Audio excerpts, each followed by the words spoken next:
Joining me now is Brea Smith, who is a March for Our Lives co-founder from Milwaukee, Wisconsin, by the way, and Chris Brown.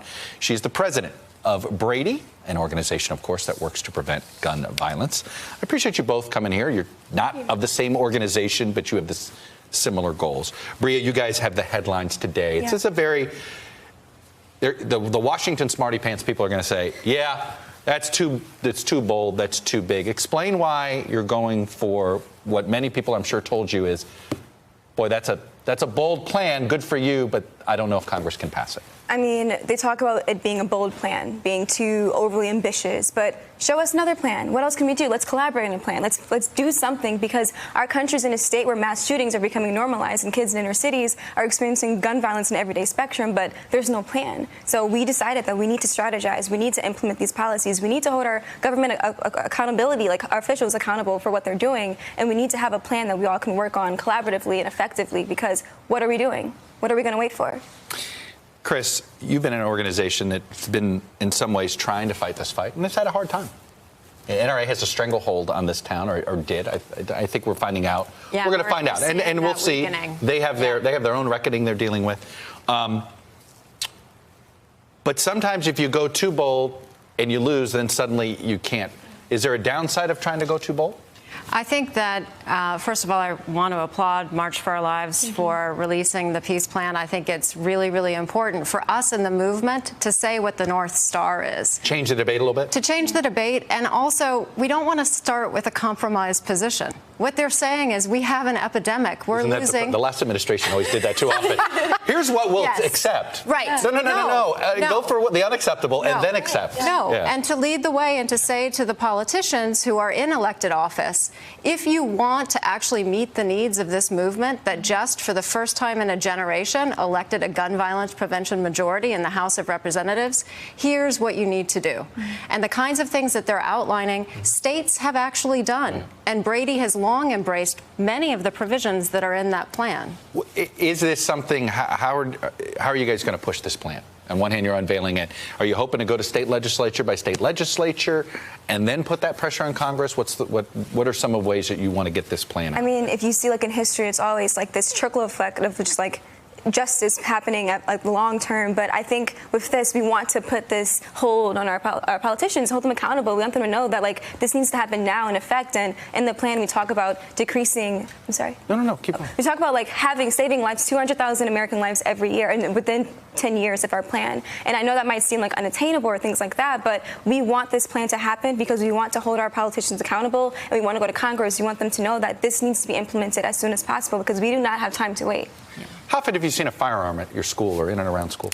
So I currently attend, or I just graduated from a white suburban, but I live in an inner city, Milwaukee, one of the most segregated cities in the entire country. Yeah. And I would see firearms on a daily spectrum. I've seen someone shot. I've seen this and that. And there's inner city kids who look just like me, who do not have the privilege to sit at this table and be asked these questions and release a plan of how to save our lives. And it's really important that if we need to have these intersectional conversations collaboratively together, and also holding people accountable who aren't enforcing these legislations, then what's the conversation? Chris, the reason I asked it that way is that I've been, our younger staffers here, in a little bit older than you are, Brea, when we've talked about safety concerns on the trail, multiple of these younger colleagues of mine going, oh yeah, you know, we had this, I survived this shooting, or I had this happen where I grew up. And it isn't, it is no longer just a bad neighborhood type of thing. Right. It is universal.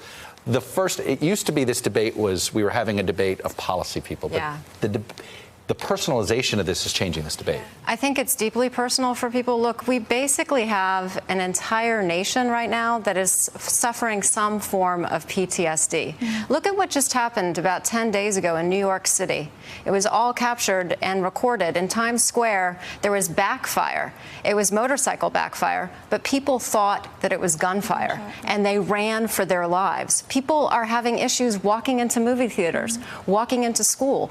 And the thing is, this is a uniquely American problem. I think for a lot of kids, what really is important for people to understand is the lockdown drills in and of themselves that they're going through at school is creating anxiety that's a permanent state of being. I think you bring this up, the lockdown drills. Do you think these have been a good idea for you? Definitely not. I know in my experience being in high school, like we'd have a lockdown drill and the kids would burst out and crying and talking about how they had so much anxiety and things like that. And I know you talk about PTSD like normalizing in our country. Like you think of like kids who are never being asked, "Are you okay?" living in inner cities, or kids being asked, "Are you okay?" after experiencing a mass shooting, because it's so normalized that you have to go through it, witness it, and then move on because there's no action being done or there's no one saying that this is not okay. I shouldn't have to ask you, "Are you okay?" Like you shouldn't be going through lockdown drills. You shouldn't be going through hearing police brutality or gunshots outside of your window.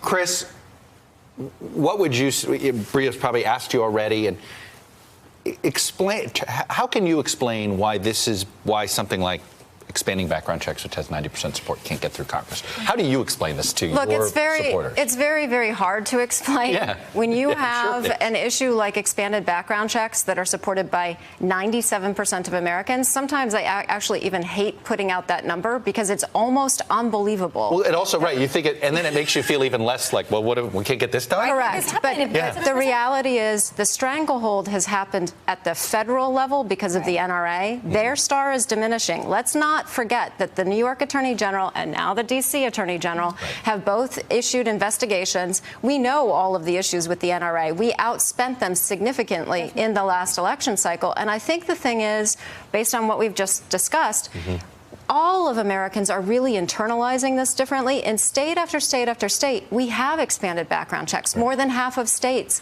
have expanded background checks. 17 states have extreme risk laws. Congress just needs to get the memo that the American people want this. Bria, your generation also feels a bit more post-partisan. I hope you guys can stay that way. We'll see.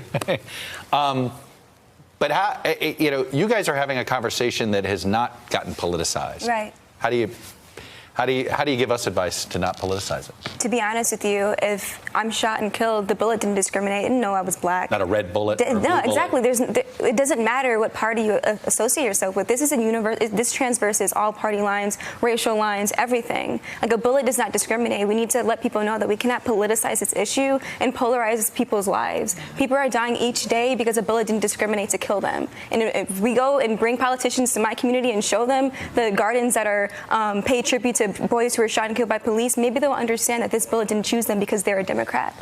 Well, Bria, we're all coming to Milwaukee, so maybe you can show a lot more of these people for sure. What they need to be. I'd be glad what to. they need to be seeing. Thank you, Chris Brown. Good to see you. Thank you.